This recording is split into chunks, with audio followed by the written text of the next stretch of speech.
hearing that they're going to start hanging protesters tomorrow. So it comes back to the question, have they crossed your red line, or has the line moved? I haven't heard about the hanging. If they hang them, you're going to see some things that I don't know what where you come from and what your thought process is, but you'll perhaps be very happy. What do you mean by that?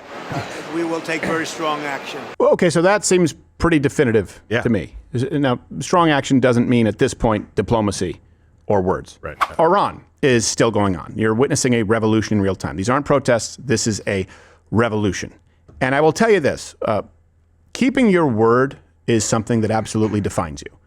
And so regardless of where you line up on foreign intervention, on whether it's in America's best interests, right? Iran having a different government than they do right now, the Islamic regime. Let's get to individual responsibility. If you make a promise, you need to keep it. And that is an issue right now that Donald Trump needs to grapple with. This is true, by the way, across the board, not just politics, in your relationships, in business, period. You make a promise, keep your word. Just do that always. That's a good rule of thumb. If nothing else, your golden rule should, if you give someone your word, keep it. This brings us to Donald Trump telling the people of Iran that he would support them. And then yesterday, in no uncertain terms, that the United States, he doubled down and said that we would support the revolutionaries in Iran. And by the way, to all Iranian patriots, keep protesting, take over your institutions if possible, and save the name of the killers and the abusers that are abusing you. You're being very badly abused. If the numbers are right now, I hear 5 different sets of numbers. I hear numbers. Look, 1 death is too much. But I hear much lower numbers, and then I hear much higher numbers. But I say save their names because they'll pay a very big price. And I've canceled all meetings with the Iranian officials until the senseless killing of protesters stops. And all I say to them is help is on its way. You saw that I put tariffs on anybody doing business with Iran. Just went into effect today. You did say the U.S. would get involved if Iran started killing protesters. They have, by the many thousands, according to reports. Well, we'll see what that is. I've heard 2 numbers, but we'll see what that is. Well, now we're hearing that they're going to start hanging protesters tomorrow. So it comes back to the question, have they crossed your red line, or has the line moved? I haven't heard about the hanging. If they hang them, you're going to see some things that I don't know what where you come from and what your thought process is, but you'll perhaps be very happy. What do you mean by that? We will take very strong action. If they do such a thing, we will take very strong action. Well, okay, so that seems pretty definitive to me. Now, strong action doesn't mean at this point diplomacy or words. Right. Considering that we understand where we are. Now, that being said, the protests are continuing to escalate. We are now 2.5 weeks in, and it's kind of coming down to the wire. It's go time.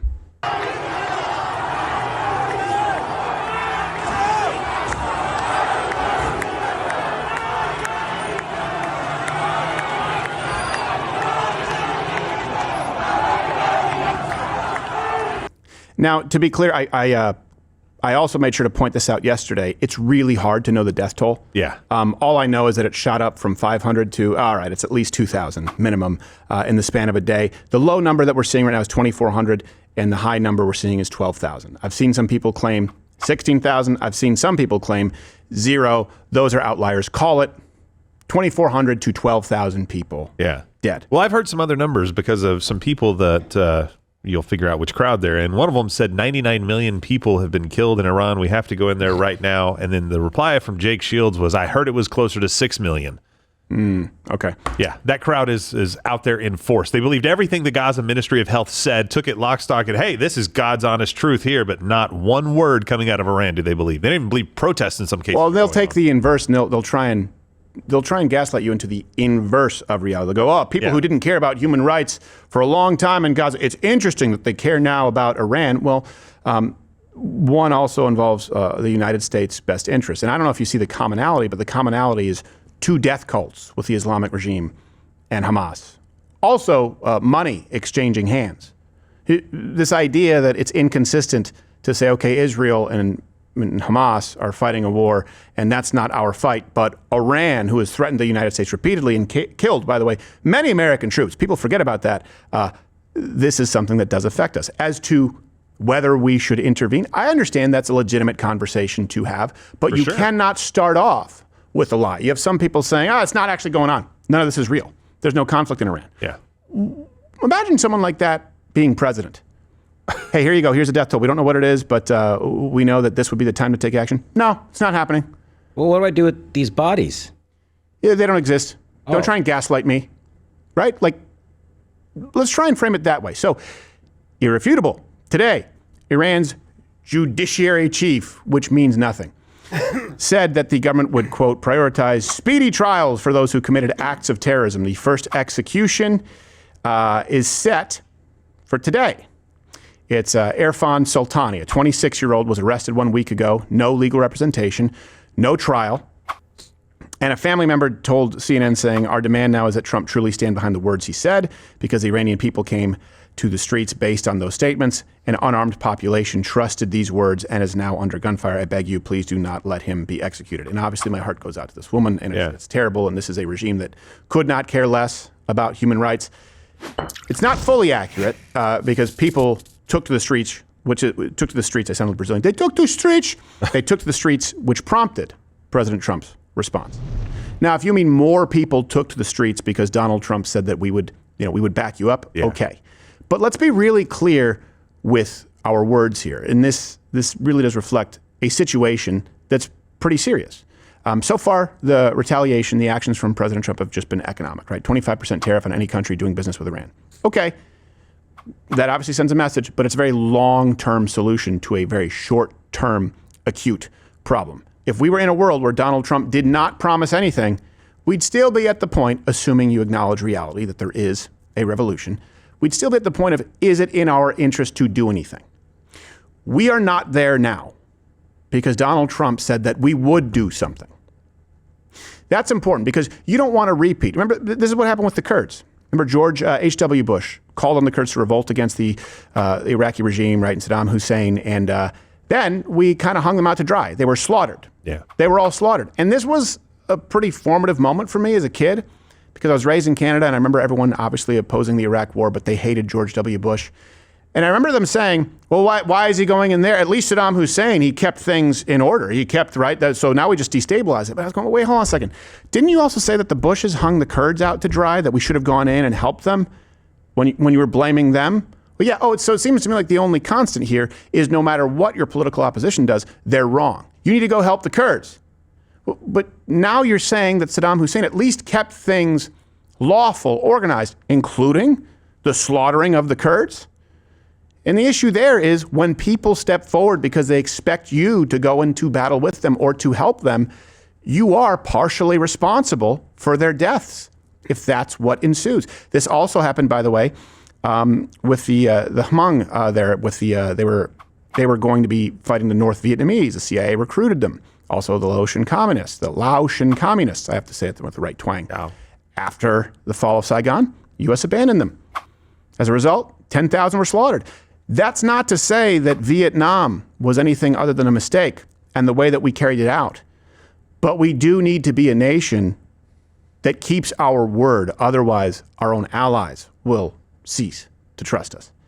So what does Iran need, for example, before military intervention? They need organization. They need communications, internet. Elon Musk has been helping with that. They need intel. They obviously would like some kind of military support. Here's what they don't need. Cringy crap like this. This picture. Please stop. Who does that help? Her, she thinks. You know what'd be more effective? Yeah. Just post. Kill the Ayatollah. Yeah. Let's just try and be straightforward with our views at this point. Not a cigar. And look, I'm ominously lighting it with a picture of it. Well, stop. This. Oh, she had a cigar? Yeah. I didn't even notice that part of it. I thought she was just lighting a picture on fire. Oh, there's a cigar. Yeah, she's lighting her cigar with a picture of the. That's, by the way, a terrible sweater to be wearing while around an open flame. It's also a terrible way to light a cigar. First off, it's a longer process than just using a lighter. Also, you don't want to be smoking ink. No, it's going to get in there. Use the cigar to light the picture. That's a possibility. No, it doesn't work that likely. Way. It'd be very this is like a chicken and the egg thing.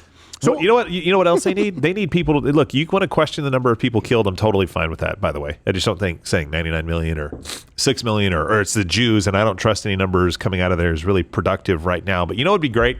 I don't know. Maybe the same thing you were asking for in Gaza. Let reporters in, right? Let international people go in there and tell us what's really going on, and make sure that the population can communicate. Those are the same things that you were asking for. Totally different circumstances. I understand it, but if you're going to be consistent, you cared about the people in Gaza, you don't care about the people in Iran. I get it. Just maybe say that instead of calling us out for saying the exact opposite thing, I guess, even though it was a war. You want there to be communication. You want there to be journalists. You want there to be accurate information so the world isn't walked into a war again where they just kind of go, oh, yeah, I trust everything that's being said by these guys. Okay, well, let's ask for that. Instead, right now, it's pithy tweets about 99 million, Scott Horton. And Jake Shields 6 million right after that, and Dave Smith going out there. And I can't believe these guys say they didn't care about anybody in Gaza. And now all of a sudden they care about Iranians. I'm like, well, Dave, you cared about Gaza. What you're telling me is you don't care about Iranians. So what are we doing? Is anybody consistent out there? Yeah, I think that's far more inconsistent than saying we need to treat this international death cult as what it is. That's what the Islamic regime in Iran is. And look, you can say that the nation of Israel did not approach that well at all as far as the war in Gaza. You absolutely, and those are legitimate criticisms. And by the way, we can have an APAC conversation separately, and I would agree with you as far as the influence and as far as people having to register under all of that. But that doesn't change the fact that the through line here is a death cult. I mean, anywhere Islam has grown, anywhere Islam ever throughout human history has become in charge of the government, this is what you see. It's just a matter of time. And it's not lost on me that very likely could happen in Iran 20, 30 years from now again.